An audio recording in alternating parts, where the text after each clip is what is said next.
Ya, wis entek gongokan entek. Jam pira? Setengah telu pisan. Iya. Gak yo Gong yo. Nanti kae lho. Pendhita nom. Saiki dhewe nderekke pendhita nom. Ampuh tur bagus. Apa iya? Oh.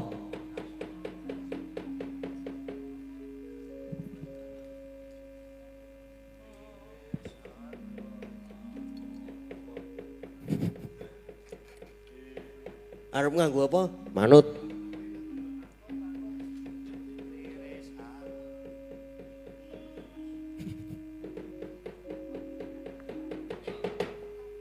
Kira ono wae Gong yo.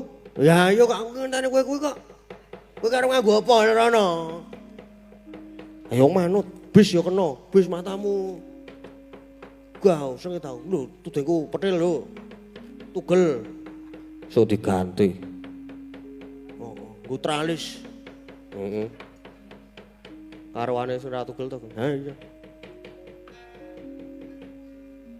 Arep ngene waduh ambudine ngene. Salto parwo. Kowe ki piye ya? Aku. Kuwi piye to, Gong? Aduh. Alto parwo nute ranu. Kuwi. Ngono kuwi.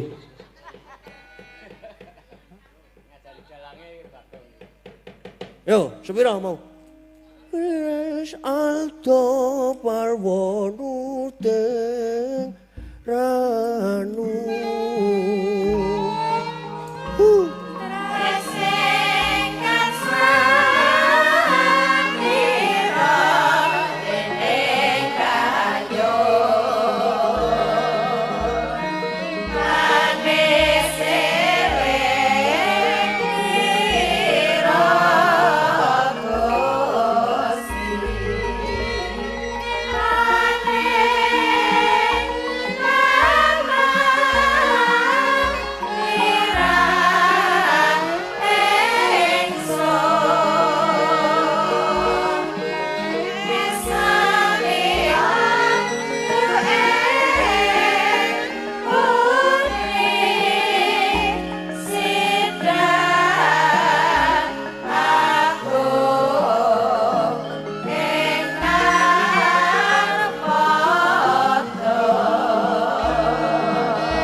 alon totol gahiro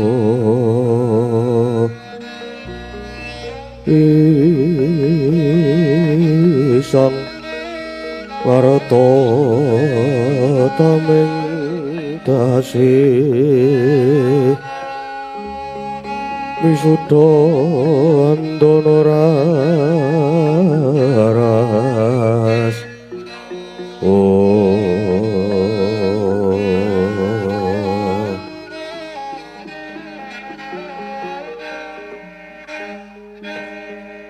lahing bungah sing tanpa upama dening nggonku masramana pertapan ringin putih iki malah wis nampa siswa malah kepara wis tak rengkuh kadang taruna Yai Irawan inggih sanget ngaturaken gunging panuwun ingkang tanpa pami dene paduka wersa nampi paswitan lan anggen kula badhe napak padha guru perwita dhateng paduka Hyang Adi Piremban. Kula nggih matur nuwun. Dene Semar anak-anak wonten mriki nggih pun direngkuh dados kaluwarga. Ya Kyai Semar ora dadi. Malah aku ingkang matur nuwun. Krana Kyai Semar iku bebasan pusaka bisa kandha, jimat kang bisa ngucap pun. Kula niku namung derajate ngaceplik. Ndara Irawan mboten nyono malah wonten mriki. Wilujeng to Gus. Pangestune Kyai Semar. Slamet suwan kono pratapan. Inggih bekti kula. Bekti kula Ndara. Bekti kula Gus. Bekti kula.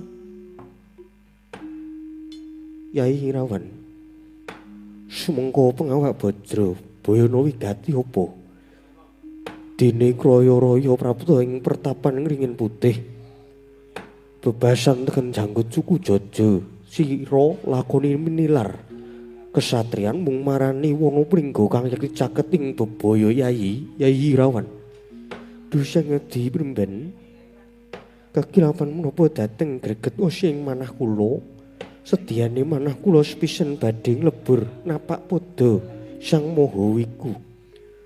Keparenga ngaup subratanipun Sang Maha Muni syukur yen to kersa nglubering ngelmi ingkang damel pajaring manah dene ingkang kaping kalih. Kula badhe nyarawidhaken dhateng murcanipun kadang kula sepuh. Inggih menika Kang Mas Abimanyu menika Piremban. Kepareng paduka paring sabda tama wong ilahing astuna masidham Yai Irawan yen bab murcane kadangmu werda Raden Abimanyu aku durung bisa paring katrangan krana iku isih kesasapan ron salumba lan bab nggone roh bakal suwita marang aku iku apa ora luput ciptamu marga lamun sira mamrih aji jaya kawijayan weting kulit atos sing balung para pandhitaning praja tak kira ya wis ora kurang-kurang ingkang padha limpat budine putus kawruhe beda kelawan aku Begawan Madu Bronto iki mung pendhita gunung sing ngertine mung matun gagah lan bebedak satuwana Yai Irawan Piremban bebasan kedung jero ing jinajakan nanging lepasing budi para sarjana sujaning budi ingkang saged anjajagi inggih namung sesamining sujana Piremban sorote pandam sula awadangi pasa yan halangi wadana ramu-ramu kalingan hangangan sang tiaman nangkung sumungkem guling sang kakung rerepo baboe maneman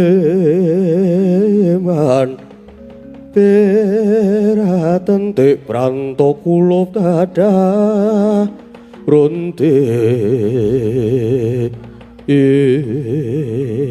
Yai Irawan nyoto pratitis Nanging kaya durung titiwanjine pun Kakang medharake ngelmu marang sira Yai.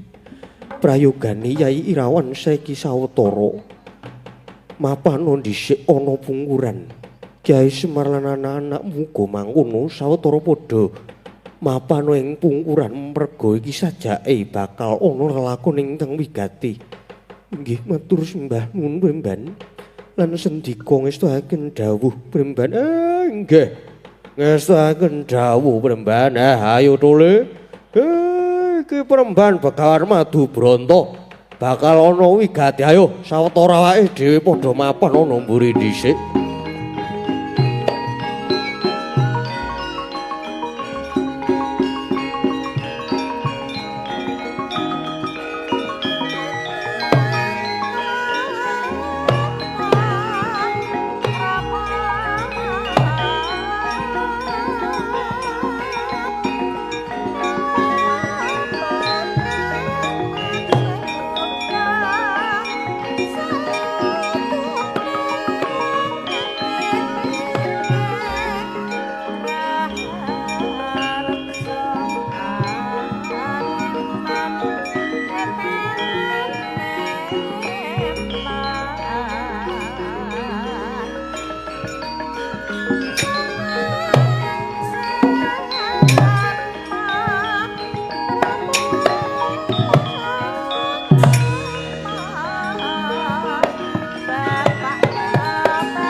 Sang Maramarta tuhu pandhita kang wis limpat Warama Widyeng Sanyata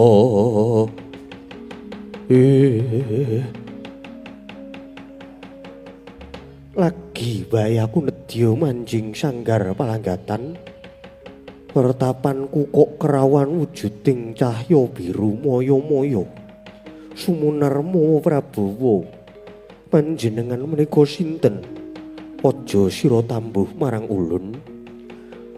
Krana beja-bejane titah ora kaya pendhita ingkang peparap Begawan Madu Bronto. Dasare jeneng kita. Nglakoni sumedi tarak brata katitik katon sumunar.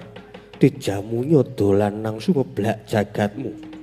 Kaya ngawe-awe tekane kanugrahan kang aran Wahyu Cakraningrat.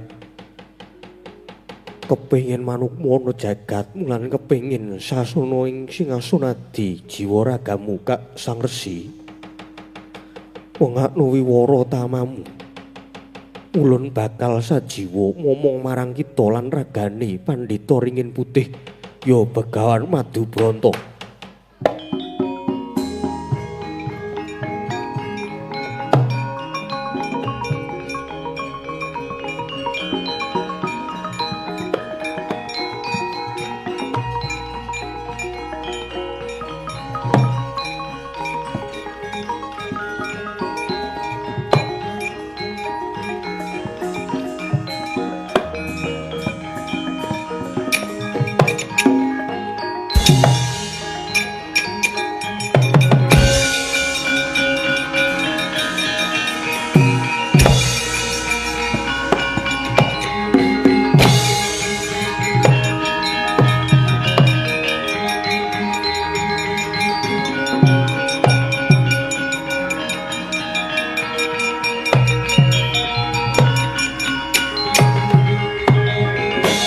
Adalah nggonku nguyak wahyu nganti keplantreng tekan kene. Sajake iki mapan ning pertapan ana pendhita muda tur bagus. Sapa sing dadi peparapmu pendhitam? Inggih Raden. ingkang kula kangge mangasama menika pertapan ngringin putih dene peparep kula Begawan Madu Bronto lajeng panjenengan menika sinten Raden? Yen kowe pancen pendhita sing kesdik kudune wis ngerti marang aku merga aku iki bocah sing kondang putra nata ing Dwarawati kasih Raden Samba Wisnubrata ya Raden Kusuma Wiratmoko. Oh, Raden Samba Wisnubrata putra Dwarawati. Ya. Begawan Madu Bronto. Nganti keplantang tekan kene aku ngoyak beburonku. Ya kuwi wujude wahyuning ratu mongko tak sawang tejamu mandar. Genah yen wahyu saiki mapan ning anggamu ayo. Wahyu tak jaluk. Duh Raden. Lajeng anggen kula badhe nyaosaken kados pundi? Krana kula mboten rumaos kecodhoan wahyu. Kakehan wus ora gelem ngulungke wahyu, apa kudu tak rada waripeksa kowe, Madu Bronto? Duh Raden, kula mboten badhe ngajab pasulayan nanging kowe iki pendhita Sena ayo. Yen nyata kowe perwira golek papan sing jembar tak todi sing dadi kadigdayanmu gane ati.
Jebul Kakang Samba mlayu-mlayu mau jebul nguyak wahyu sing mapan ning awakmu to. Weh, Begawan Madu Bronto. Aku ya butuh wahyu kene. Wahyu tak jaluk ora gelem ngulungke tanggo gatheng sirahmu.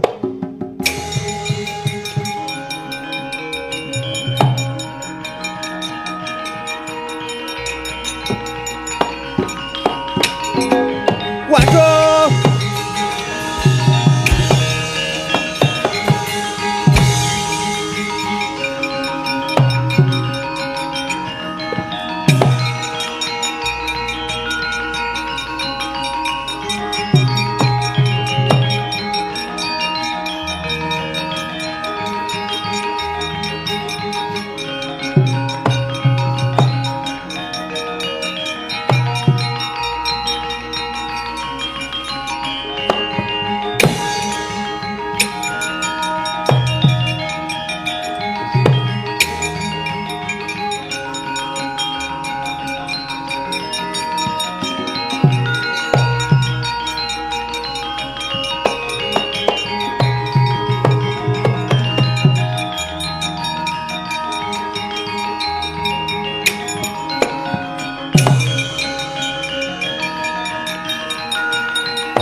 kula bombong awit uninga yatanipun Paduka Lamas.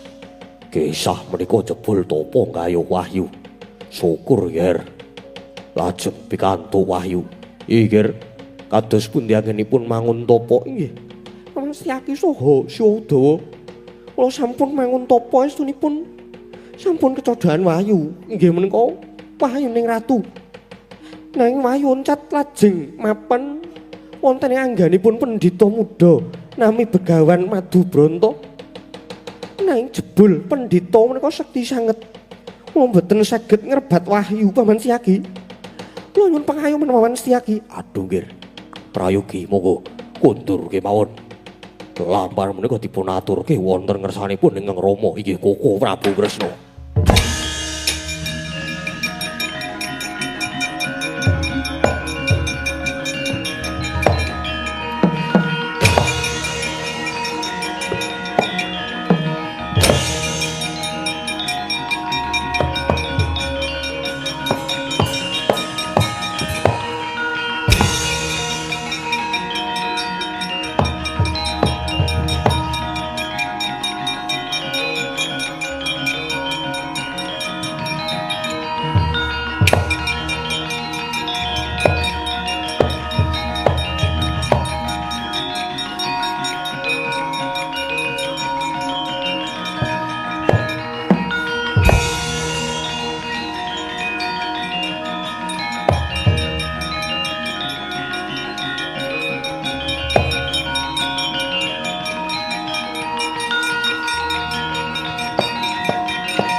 Nadyan bebasan sampun kekalangan Maloyo.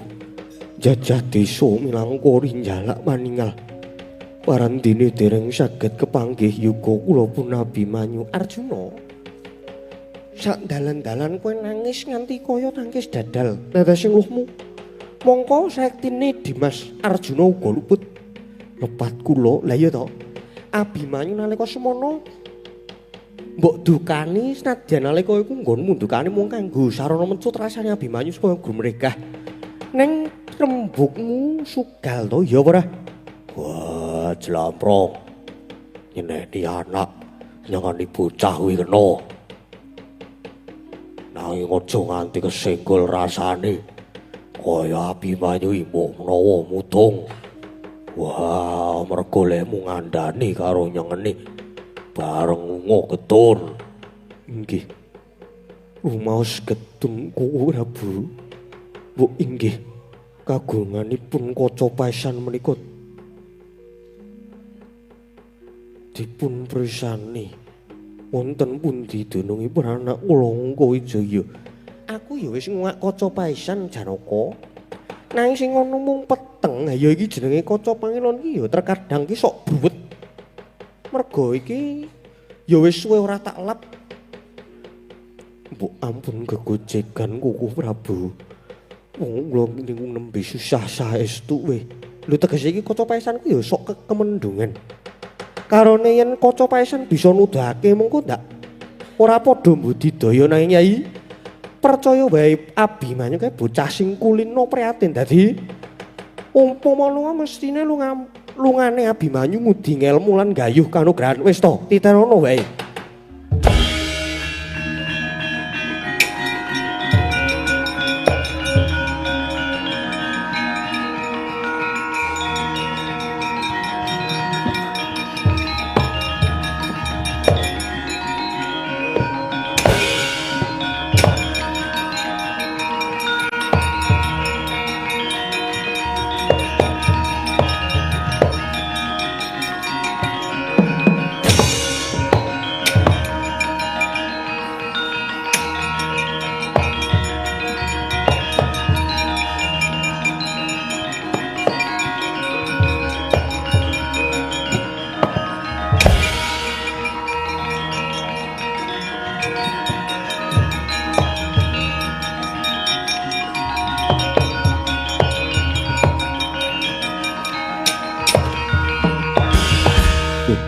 putraning Sun Samba. Gajeke sira mau tak pecut rembug. Banjur sira trima lunga sajahe krasa banjur ngedekake tapa. Lah iya teko banjur nangis ana apa Samba? Nggih Kanjeng Rama. Kula mehun tapa nggayuh Wahyu Ratu. Sampun saged kasembadan. Kedondoan Wahyu nanging boten nginten jebul Wahyu oncat saking Kang Putra Samba. Malah samenika Wahyu mapan ngono ing ngangganipun pendhita ingkang nami Begawan Madubronto. Napa kula nyuwun pangayoman Rama nggih. Nggih, Prabu. Pendhita nom menika sekti sanget saestu. Kula boten ngapusi nggih. Nggih. Iki aji wis sektine Madraguna ampuh. Saestu ampuh. Estu boten ngapusi boten bohong. Lah dalah Arjuna Werkudara. Ayo manupun Kakang tak bukteke kaya ngapa pendhita nom kuwi.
Putih yen ngono sliramu ingkang peparep Begawan Madubronto inggih kasinggihan paduka menika Nalendra ya ingsun Prabu Kresnanata Ndrawati ya iki Kyai Ringin Putih kowe ingkang wani ngrebut Wahyu Cakrane Receko anakku Sambaya duh sinuwun Sang Sutyaning Rat kula menika boten ngrebat nanging Wahyu menika mapan kedah nindingi dhateng gesangipun titah.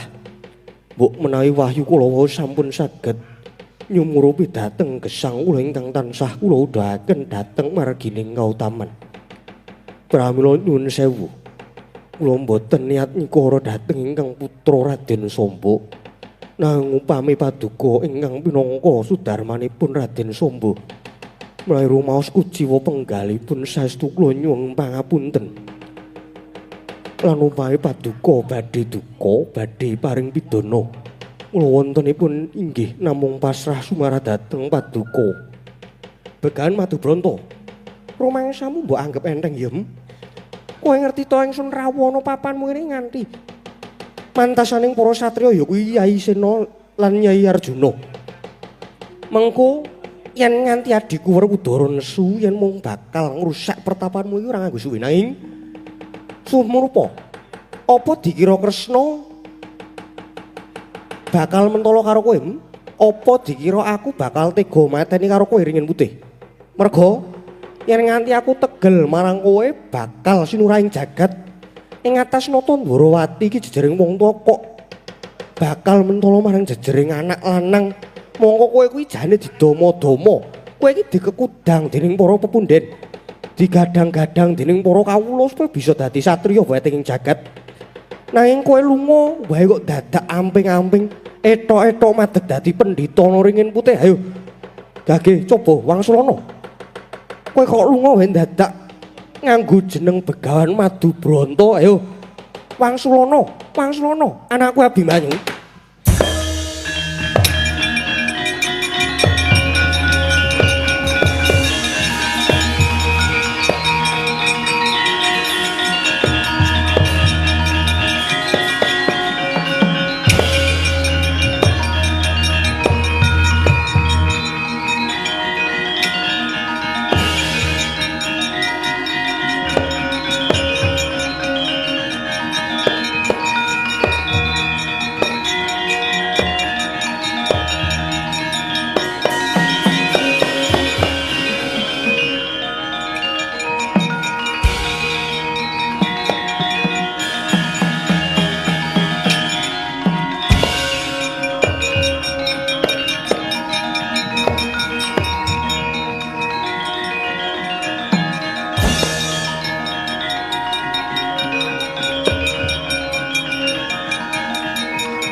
Lanang anungan indito bocah mursid nganti gawe bingung lunga jebul topo gayuh kanugrahan wahyu apa wis kasembadan nggir inggih sedaya inggih awit saking dawuhipun Kanjeng Rama pangestunipun Kanjeng Rama sampun kula sampun pikantuk wahyu cakraningrat inggih wahyuning ratu syukur inggih pun Rama melu bombong iki rawan uga malah eneng kene punakawan ya eneng kene inggih Kanjeng Rama nderek ngrencang Kang Mas Abimanyu inggih ndara dadi cantrik Begawan Madubronto heeh dadi cantrik sementara sudah saatnya makan enak kembali nang kene panganane Putri Malu ayo nyocok cangkem ya Mir ya. Ha iya. Bar iki mangane nak gek mampir ning nasi Padang. Soto pagi. Soto pagi wis enak. Ha iya. Apa bedane soto meneng to, Pak? Wis meneng wae kowe iki. Ha. Syukur yen mangkono syukur. Tegese anak Janaka padha gedhe prihatine. Koko Prabu menika Abimanyu malah sampun pikantuk kanugrahan wahyuning ratu inggih wahyu cakraning rat ya pun kakang ngarep wis paring pangandikan to wah aku melu seneng nanging tresna kakangku wah anane lelakon iki sombo anakmu mesti kagol wis bab sombo bapakne sing ngendhake kamurkane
Sombo wis ngerti dhewe to yen sing membo dadi Begawan Madubronto kae adimu Abimanyu nggih nanging kawit wahyu menika sampun mapan wonten anggo kula nanging samenika ngalih wonten Dimas Abimanyu kuwi kabeh merga saka luputmu dhewe pun Rama rak wis paring dawuh to yen aja nganti darbe watak umuk sesungaran nanging piye Kowe lagi kedunungan Wahyu sedhela wae wis umuk. Wis sapa sira sapa ingsun. Mula ya ora mokal.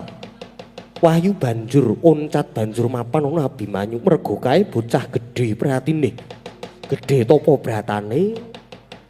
Nanging sombo gandeng sira ya wis masing asamun minangka wing tapa bratamu. Kabeh ya mesti ana undu-unduane. Nadyan putraku Samba ora bisa kedunungan Wahyu ning ratu, nanging besok Samba uga bakal kedunungan Wahyu ning patih.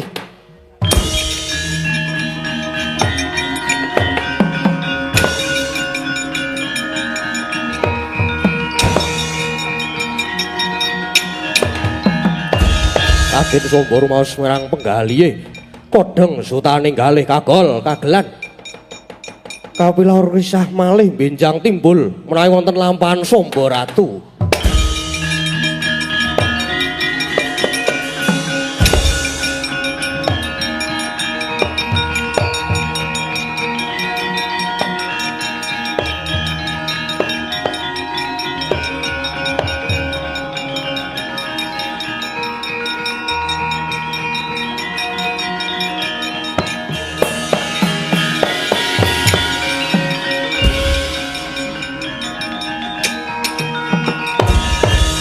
Topet.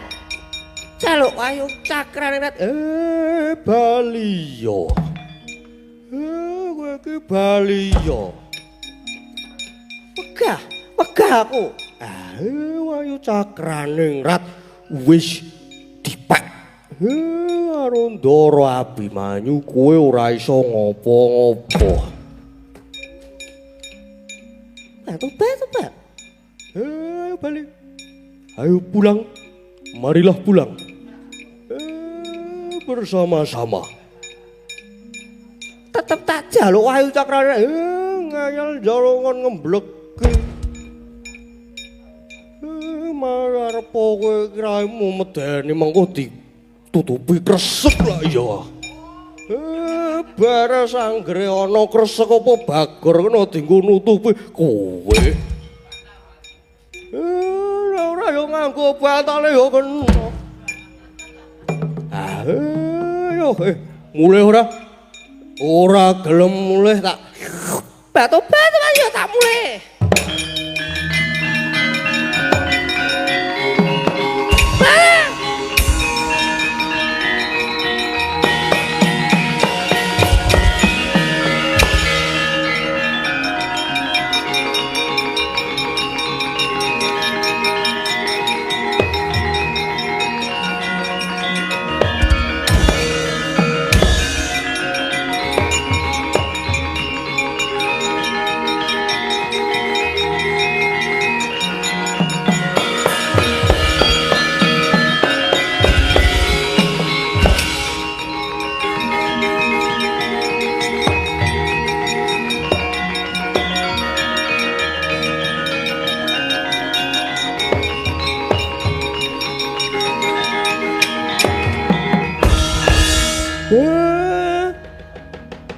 Aku lho sampun ngundurke Bathari Durganika. Kok pasukan-pasukane iki mbok diundurke.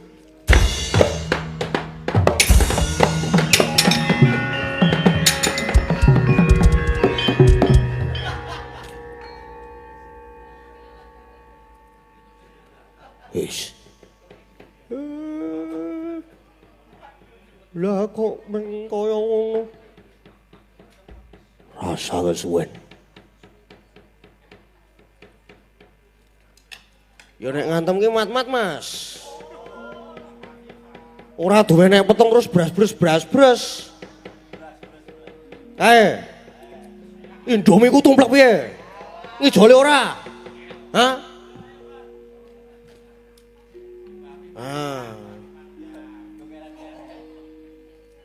Kang,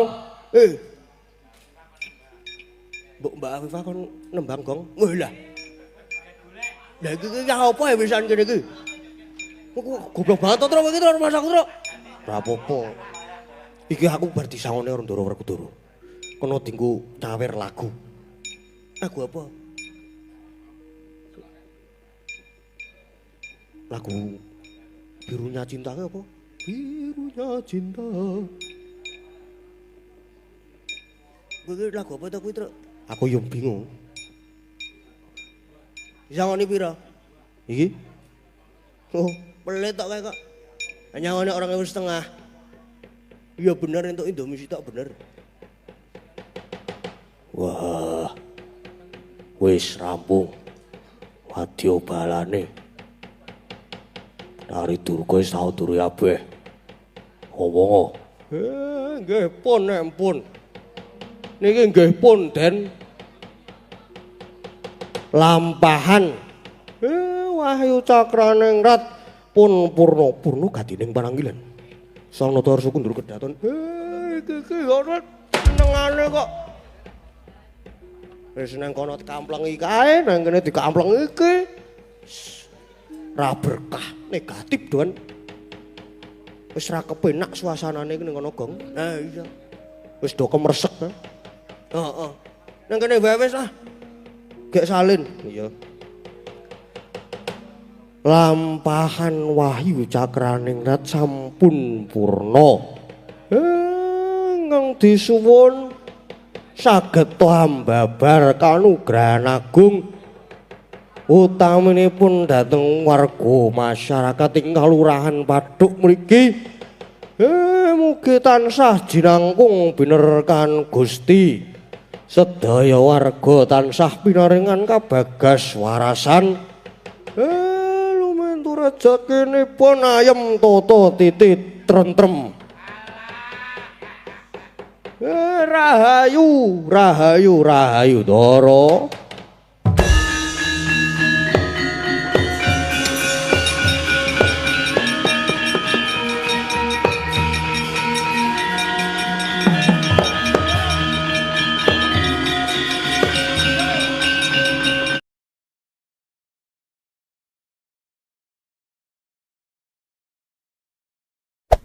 Hey there. Subscribe to my channel. And also press this bell icon.